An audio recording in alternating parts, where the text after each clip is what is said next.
Muito bem, meus irmãos, estamos vindo aí de um seminário de oração, abençoado, poderoso. Pastora Grazi ontem, Pastora Grazi foi devagarinho, e trouxe uma palavra muito especial. Foram 4 horas do nosso seminário ontem, uma glória tremenda, muito especial. E hoje ainda eu quero falar um pouquinho mais sobre oração. É muito bom, não sei quantos estiveram nesse seminário, foi muito especial. Pastora Grazi, pastor Alfredo, todo o Ministério de Louvor, muito especial. E eu gostaria de falar algo especial também sobre oração. Todos nós estamos aqui porque desejamos orar e buscar cada vez mais o Senhor. E quando eu pensava nisso, eu lembrava de uma senhora que ela contava sobre o seu esposo, que ela orou por 10 longos anos para que o esposo parasse de beber. 10 anos ela orou para que o esposo parasse de beber. Rose Flores, minha excelentíssima esposa, a pastora Rose, ela orou por 8 anos por uma causa na justiça que ela tinha. Ela foi lesada lá numa situação e tal, e por 8 anos ela orou. Eu oro há 9 anos por uma situação, muito assim, ó. Oro devagarinho, mas eu oro, porque eu sei que no tempo certo Deus fará a sua bênção. Amém?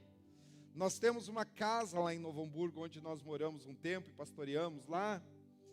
E essa casa não vende, está lá uma casa, um loft bonito, até se alguém quiser comprar, na rua Guaraú, número 21, está vendo. Não, mas ela está hoje, ela está alugada a casa, e a gente quer vender a casa há 9 anos, desde que a gente chegou aqui em Santa Maria, para poder comprar uma casa aqui.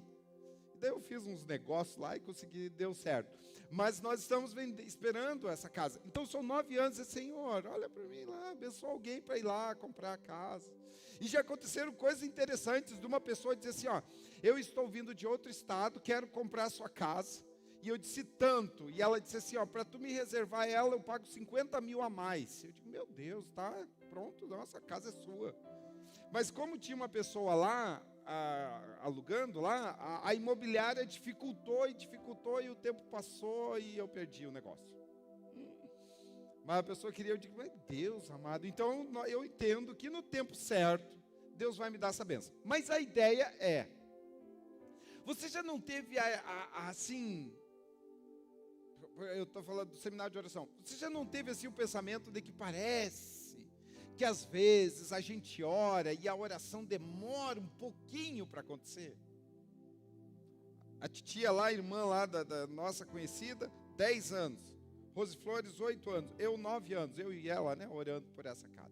Você não pensou, já não parou para pensar que existem orações que você faz, ou talvez você que esteja aqui, esteja fazendo uma oração, clamando a Deus por uma causa na justiça, por um filho, por um casamento, por um marido, por uma esposa, por uma situação no trabalho, e já se foram 1 mês, 2 meses, 2 anos, 40 anos. Será que você já não pensou nessa situação de estar clamando a Deus por algo e essa coisa não vem, não acontece? Mas existe uma oração que ela acontece de imediato. Existe uma oração que acontece imediatamente. E eu quero falar nessa manhã sobre o Deus imediato. Atali, eu quero falar sobre o Deus imediato. Eu quero falar sobre aquela oração que a gente faz, que acontece, na hora. E eu vou mostrar para vocês, e nós vamos, quem quiser, fazer essa oração nessa manhã, em nome de Jesus. Mateus, capítulo 14, versículo 22. Você que tem a sua Bíblia e quiser acompanhar comigo, vamos lá, vamos ler esse texto das Escrituras, muito especial. Mateus, capítulo 14. Mateus, capítulo 14, versículo 22 em diante. Você que tem a sua Bíblia, você que tem seu celular, pode abrir a sua Bíblia e vamos ler juntos para você conferir essa história maravilhosa. Vamos lá. Logo em seguida, aqui aconteceu o seguinte: Jesus fez a multiplicação dos pães. Deixa eu voltar um pouquinho mais. O primo de Jesus foi decapitado. O primo de Jesus foi decapitado. Ele vai para um lugar deserto para orar. Mas como Jesus era muito querido, muito carismático, as multidões vão atrás dele. E ele chega e olha aquela multidão, já era tardezinha. E ele diz: pessoal, precisamos alimentar esse povo. Mas não tinha nada, então ele multiplica pães e peixes, alimenta 5.000 homens, e é aquela festa maravilhosa, tá? Vamos aqui então. Logo em seguida, Jesus insistiu com seus discípulos para que entrassem no barco e fosse adiante dele para o outro lado, enquanto ele despedia a multidão que estava alimentada agora com os 5.000 pães e peixes. Tendo despedido a multidão, subiu sozinho ao monte para orar. Ao anoitecer, ele estava ali sozinho, lembrando que o seu primo, João Batista, havia sido decapitado. Jesus queria um tempo com Deus. Jesus queria chorar um pouco na presença de Deus, lamentar a morte do seu irmão, do seu primo. Aí ele multiplica os pães, sobe o monte, mas ele queria ficar sozinho. Só ele e Deus. E ele diz para os seus discípulos atravessarem o mar, que depois ele dava um jeito e ia. 24. Mas o barco estava a considerável distância da terra, fustigado pelas ondas, porque o vento soprava contra ele. Alta madrugada, Jesus dirigiu-se a eles andando sobre o mar. Essa imagem, tomara que no céu exista uma tela gigante, a gente possa ver algumas cenas, né, que passaram. E essa era uma que eu queria ver, Jesus andando sobre as águas no meio dessa tempestade, coisa mais linda essa imagem. Versículo 26, quando viram andando sobre o mar, ficaram aterrorizados e disseram: é um fantasma, e gritaram de medo. Mas Jesus imediatamente lhe disse: coragem, sou eu, não tenho medo. 28, Senhor, disse Pedro, se és tu, manda-me ir ao teu encontro sobre as águas. Jesus disse: venha. Pedro tinha um comando: venha, pode vir. Então Pedro saiu do barco e andou sobre as águas e foi em direção a Jesus. Mas quando reparou o vento, ficou com medo. E começando a afundar, gritou: Senhor, salva-me. Senhor, salva-me. Versículo 31. Imediatamente, deixa sublinhado aí. Imediatamente, Jesus estendeu a mão e o segurou e disse: homem de pequena fé, por que você duvidou? E aí a história segue. Meus irmãos, Pedro tem a ousadia, já falei isso algumas vezes aqui. Pedro tem a ousadia, escute isso, Pedro tem a ousadia de acreditar no que Deus falou, no que Jesus falou. Eu já preguei isso aqui sobre Jesus, de Pedro ser chamado homem de pequena fé, uma outra pregação. Mas Pedro teve uma fé gigantesca, aquele mar está fustigado, e é vento para um lado, e é onda para o outro. E eles se assustam, imagina, no meio daquela tempestade, aquela coisa escura, alta madrugada, vamos colocar aí, 2, 3 da manhã. Aparece um vulto andando, imagina relâmpago, e relâmpago, aquela escuridão toda na água, e a onda que entra de um lado, entra do outro, e relâmpago, num desses relâmpagos, aparece um vulto no meio do mar, meu Deus do céu, e relâmpago, dá outro relâmpago, pá, aparece um vulto de novo lá, tem uma pessoa, eles disseram: é um fantasma. É outra pregação. E daí, Jesus à distância diz: não se assustem, gente, sou eu. Aí Pedro, para conferir, se é o Senhor mesmo, deixa eu ir até o Senhor. Olha que coisa mais linda, Pedro está dizendo assim: se o Senhor pode andar sobre as águas, eu também posso andar. Eu sou um seguidor do Senhor, eu posso fazer o que o Senhor faz. Meus irmãos, a grande sacada do Evangelho, a grande sacada de nós estarmos aqui, não é apenas estarmos em um momento das nossas vidas, é saber que nós somos imitadores de Jesus.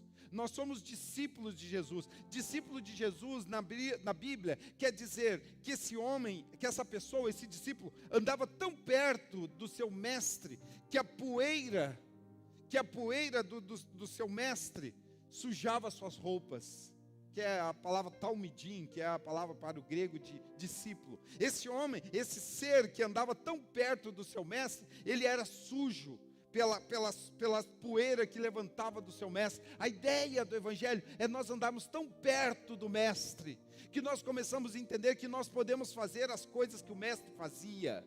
Então, se Jesus curava, se Jesus libertava, se Jesus transformava, nós também podemos fazer isso. Este é o ano do sobrenatural, onde a gente sai do natural, sai das mesmas coisas para viver o sobrenatural de Deus. Que o sobrenatural de Deus esteja em nossas vidas, não só hoje, mas em todos os dias da nossa existência, em nome de Jesus. Quantos recebem isso com alegria? Aleluia, glória a Deus. Que a nossa vida seja um sobrenatural, gente. Deixa eu abrir aqui um parênteses importante. Nós vamos começar uma construção, é rápido. Nós vamos começar uma construção aqui, que vai dar muito o que falar. Mas Jesus foi um homem que teve uma vida de muito falar. Nós vamos começar uma construção aqui, que é por Deus. É milagre, né, pastora? É milagre o que nós vamos fazer aqui. Quando vocês virem este prédio levantado, essa igreja com uma nova cara, vocês podem saber que na Presidente Vargas, 377, para toda Santa Maria ver, um milagre. Porque nós vamos sair do zero.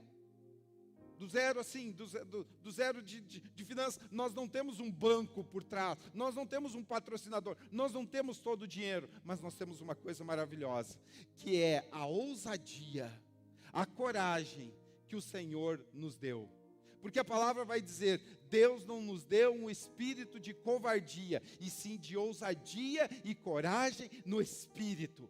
E se nós como igreja conseguirmos fazer isso debaixo do sangue de Jesus, grandes coisas fará você também com o poder de Jesus na sua vida, em nome de Jesus. Receba essa palavra celebrando ao Senhor, porque eu também desejo isso sobre a minha vida.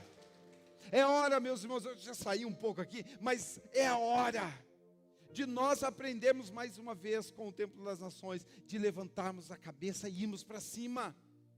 Gente, temos que ser mais aguerridos, não podemos baixar a cabeça para qualquer coisa. O nosso Deus é o Deus de batalhas, o nosso Deus é o general dos generais. O nosso Deus nunca perdeu numa batalha. O nosso Deus é aquele que anda sobre as águas. E quando Ele diz para os seus seguidores, venham andar sobre as águas também, você pode descer do barco, porque certamente você vai andar sobre as águas também, porque é a palavra de Deus. Eu desejo muito que esta palavra esteja tão forte dentro das nossas vidas, que nos dê mais ousadia, mais coragem, que nós abandonemos o espírito de fraqueza, que nós abandonemos o medo, e nos coloquemos diante do Senhor, para Deus nos fazer grandes coisas, amém? Pedro então desce e caminha sobre as águas, e quando ele vê as ondas, ele perde a confiança em si. Olha aqui, essa eu disse que é outra pregação, mas ele perde a confiança em si. Ele perde a confiança no venha de Deus. Ele poderia ter ido correndo lá, porque Jesus disse, venha. Deus deu o comando. Mas Pedro não acreditou até o fim nesse comando. Coisa linda. Então, né, essa é outra pregação, mas quando o Senhor nos dá um comando, meus irmãos amados, quando Deus nos dá um comando, a gente não precisa vacilar. Quando Deus falou, está falado. A palavra de Deus, quando ela sai da boca do Senhor, ela não volta para Ele vazia. Deus não é um Deus do sim que é não e do não que é sim. A palavra de Deus é sim, sim, não, não. Quando a palavra de Deus sai da sua boca, ela só volta para Ele completa, estabilizada. Então, ele disse, venha Pedro. Pedro poderia ter ido correndo, se abraçado, Jesus, é tu mesmo, e voltado conversando tranquilamente para o barco. E talvez ele pudesse ter dito assim, Senhor, como é que a gente para essa tempestade? Jesus teria dito, manda parar. Eu já mandei parar uma tempestade, manda parar. Lembra aquela vez que ele estava dormindo no barco? Jesus estava dormindo no barco, os discípulos dizem, Senhor, nós vamos morrer. Ele levanta e diz, homem de pequena fé, vocês não entenderam, vento, tempestade, mar, te acalma. Coisa mais linda isso. Talvez se Pedro tivesse confiado até o fim no venha de Deus, se ele não tivesse perdido a confiança de que Deus confiava nele, olha só isso, eu vou repetir. Se Pedro não tivesse perdido a confiança de que Deus confiava nele, ele teria ido até Jesus, voltado para dentro do barco, talvez perguntado, Senhor, como é que a gente passa essa tempestade? Jesus teria dito, manda parar. E Pedro teria dito, tempestade, se acalme. E a tempestade teria se acalmado. Parece coisa de filme, né? Mas não, gente, essa é a realidade de quem anda com Deus. Quando andamos com Deus, nós saímos do natural e nós vamos para o sobrenatural. Receba essa palavra mais uma vez, em nome de Jesus, porque eu quero viver cada vez mais o sobrenatural de Deus. E aí então, nós chegamos no Deus imediato. Quando Pedro começa a afundar, porque é a lógica, porque é o natural, afundar na água, ele volta, ele sai do sobrenatural e vem para o natural e começa a afundar na água. Ele levanta a mão e diz, Senhor, salva-me. Senhor, me salva. E a palavra diz que imediatamente, Jesus estende a mão e o salva. Existe uma oração que acontece imediatamente. A oração da salvação. Quando nós pedimos, Senhor, me salva, o Senhor não fica assim, tá bom, mas primeiro larga o cigarro.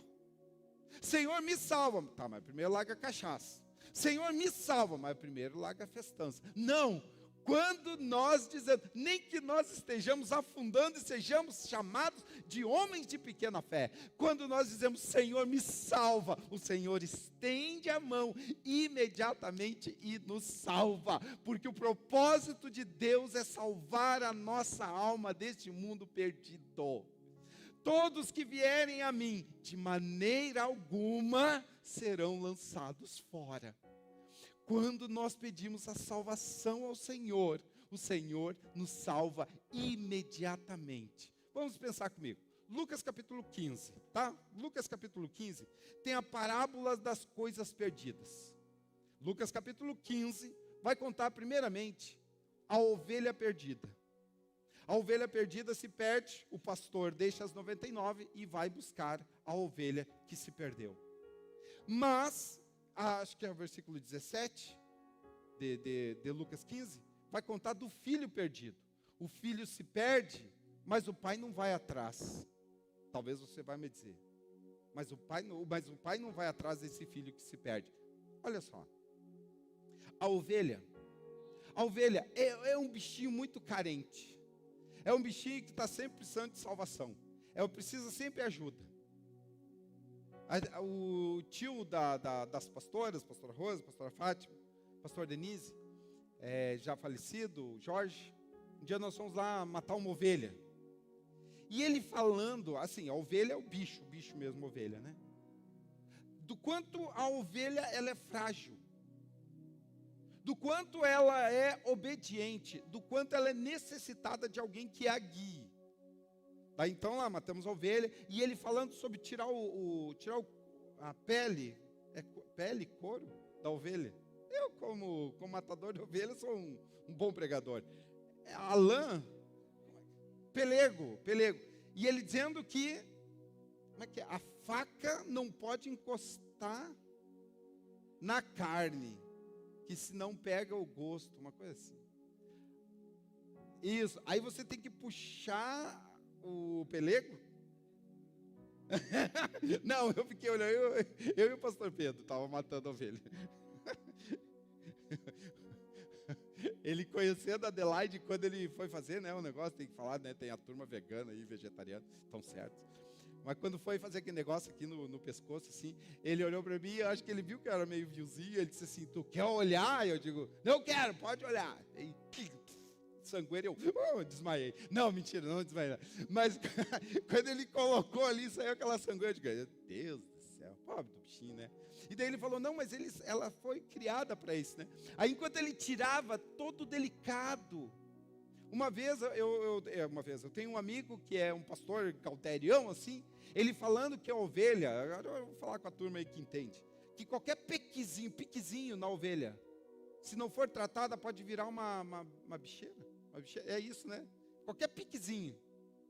A ovelha, ela precisa sempre de cuidado. A ovelha é o símbolo de alguém que está sempre pedindo socorro. É alguém que está sempre pedindo salvação. E é por isso que ela é tão cuidadinha. O que acontece com o filho pródigo de Lucas 15? O que acontece? Ele decide ir-se embora. Ele decide abandonar tudo. E o pai não vai atrás. Gente, ninguém está em Deus forçado. Ninguém pode estar em Deus forçado. Ninguém pode estar em Deus comprado. A porta é aberta. Só fica quem ama. Só fica quem se importa. Esse filho lá distante, depois que fez um monte de erros na sua vida, ele se dá conta que precisa de salvação. E ele volta. E na hora, ele, se eu não me engano agora, ele vai dizer assim: Senhor, não sou mais digno de ser teu filho. Pequei contra o Senhor e trata-me como um dos teus servos. Ele faz esse plano lá. Lucas capítulo 14, versículo 17, caindo em si, ele se dá conta que ele precisa levantar a mão e ser salvo. Quando ele volta e o pai o encontra, e ele corre para os braços do pai, ele diz assim: Pai, pequei contra os céus e contra o Senhor, não sou digno de ser teu filho. E a Bíblia diz que quando ele vai falar a terceira, o pai já o abraça e nem deixa ele falar a terceira coisa.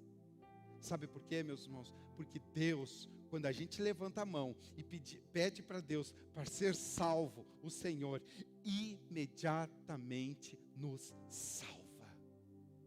Que nessa manhã haja salvação em nosso meio, em nome de Jesus. Amém? Glória a Deus. Meus irmãos, aí você pensa assim, mas salvação imediata. Escute isso. Essa mensagem está sendo transmitida pelo YouTube, e eu mando um abraço para todo mundo que nos assiste pelo YouTube. E eu até recomendo que a gente assista principalmente isso que eu vou dizer. Salvação não é apenas fazer parte de uma igreja. Salvação não é apenas fazer parte de uma igreja. Salvação não é um conjunto de coisas de faz, não faz, pode, não pode, vai, não vai. Salvação não é apenas um conjunto de faça isso, não faça aquilo, vá aqui, não vá ali. Salvação não é isso. Salvação não é dar dízimo e dinheiro na igreja tão somente. Por isso que na Idade Média se vendeu tanto terreno no céu. Porque as pessoas achavam que podiam comprar a sua salvação. Quanto maior o seu dízimo, quanto maior a sua oferta, mais abençoados eram. Mais terreno no céu podiam comprar. E ficavam nessa barganha. Salvação não é sobre isso. O Senhor não nos salva para nos trancar dentro de igrejas. O Senhor não nos salva para dizer, não faz mais isso, não faz aquilo, não faz aquele outro, não faz aquele outro. E fala para as outras pessoas não fazer também. E salvação não é para isso. Salvação não é para esvaziar os seus bolsos nas igrejas. Salvação é uma nova vida em Cristo. A vida se transforma. Nicodemos, lá da Bíblia, lá João capítulo 4. João capítulo 4. Isso, pastor Maurício? João capítulo 4. Nicodemos, né? Ou 3, 16. João 3. Nicodemos, um cara cheio de estudo. Um cara que, para ser o que ele era, de alto nível, com 14 anos ele já sabia todo o Velho Testamento de cor. Com 14 anos. Imagina, pega aí um adolescente de 14 anos com o Velho Testamento de cor. Um homem de alto nível, todo graduado, doutor nisso, doutor naquilo. Ele chega para Jesus e diz, Senhor, o que eu faço? O que eu faço para ser salvo? Jesus diz assim, você precisa nascer de novo. Senhor, como assim eu preciso entrar na barriga da minha mãe de novo e sair? Não, quem nasce da carne é carne, quem nasce do Espírito é Espírito. Jesus está dizendo para ele, você precisa zerar tudo. Salvação é zerar tudo. A gente deixa os nossos diplomas, a gente deixa a nossa fama, a gente deixa o nosso histórico, tudo aos pés do Senhor. A gente zera, para que zerado, para que uma folha em branco, o Senhor possa escrever uma nova história. Salvação é uma nova vida em Cristo Jesus. Salvação é sair do atoleiro existencial. Salvação é sair daquela patinação, sabe? Aquela patinação da onde não se sabe para onde vai. E entra ano e sai ano e a pessoa está sempre na mesma. Sempre no mesmo natural. Chega, agora nós estamos entrando em novembro, né? Semana que vem nós temos a nossa Santa Ceia. Hoje nós temos o nosso batismo, já vou falar sobre isso. Mas daqui a pouco, novembro, começa a entrar novembro, começa a aparecer as bolinhas de Natal, começa a aparecer as árvores de Natal, a gente começa, 2024 vai, 2024 vai, 2024 eu vou viajar, eu vou fazer inglês, eu vou emagrecer, eu vou para a academia, eu vou ser líder de célula, eu vou ler mais a Bíblia, eu vou ser mais, você não vai nada. Você está fazendo isso desde 2010, você está prometendo isso e não dá certo. Chega uma hora que a salvação nos tira dessa repetição de dias e nos leva para um outro patamar. Salvação é sobre isso. Salvação é experimentar o sobrenatural de Deus. Salvação é andar sobre as águas, gente amada. Salvação é uma vida abundante aqui e agora. Jesus disse, eu vim para que vocês tenham vida, e vida é abundante. Abundância não é no depois, no lá e depois, é aqui e agora. Eu pasmo com gente que ainda diz assim, eu odeio ser crente, mas tem que ser, né? Tem que ir para o céu. Ai, que vida é essa de ser crente? Meu Deus, não pode isso, não pode aquilo, não pode aquele outro. Ai, é muito chato ser crente. Ai, que saudade de quando eu acordava bêbado nas valetas. Ai, que saudade, meu Deus, sabe, quando eu virava a noite me drogando. Ai, aquilo que era vida. Ele não entendeu. A vida, a nova vida, a salvação é uma vida abundante. Aqui e agora, hoje, a vida abundante. Uma vida realizada, uma vida do shalom de Deus. Shalom do hebraico não era o desejo de paz tão somente, mas era o desejo de prosperidade, ascendência em todas as áreas. Por isso os judeus são tão prósperos, são tão abençoados, porque eles se abençoam. O shalom, o desejo de shalom não é apenas paz, como nós traduzimos o shalom para o português como paz. Não, o shalom é o paz no sentido de prosperidade em todas as áreas. É essa a ideia de Jesus. A vida abundante de Jesus é o shalom, é a prosperidade em todas as áreas. E não estou falando somente de dinheiro. Eu estou falando da paz, de colocar a cabeça no travesseiro e dizer, Deus, até aqui me ajudou o Senhor. É de entrar numa negociação, naquela reunião ferrenha, todo mundo querendo o pescoço de todo mundo, e você sabendo que ainda que você ande pelo vale da sombra da morte, o Senhor estará com você, lhe guiando e conduzindo com a sua vara e o seu cajado. Glória a Deus, aleluia. Salvação, quando a gente levanta a mão e Deus nos salva imediatamente, nós somos intocáveis pelo inimigo. Outro dia alguém me contava assim, pastor, agora que eu entendi por que eu não consigo dormir, e eu estou cheio de dores, porque eu cheguei em casa e tinha um trabalho ali na frente da minha casa, no portão de casa tinha um trabalho, a galinha morta, não sei o que, uma pipoca, uma champanhe. Eu perguntei que marca era a champanhe.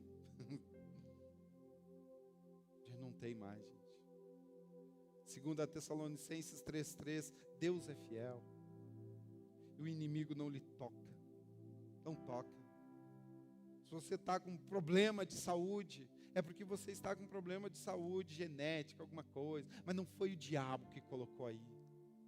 O que ele pode fazer é ir lá perturbar a sua casa, mas você tem autoridade para mandar ele embora, mas tocar, ele não pode lhe tocar, porque você é salvo em Cristo Jesus.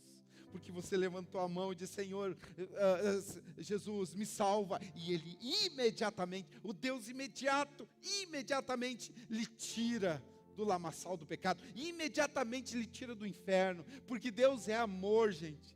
E tudo que Ele quer é pessoas levantando as suas mãos e Ele podendo puxar. Coloca aquela imagem para mim aqui, faz favor, aquela imagem eu acho tão linda. Jesus tudo que quer é nos tirar quando levantamos a mão. Porque um pai que tem o seu filho sofrendo no inferno da vida,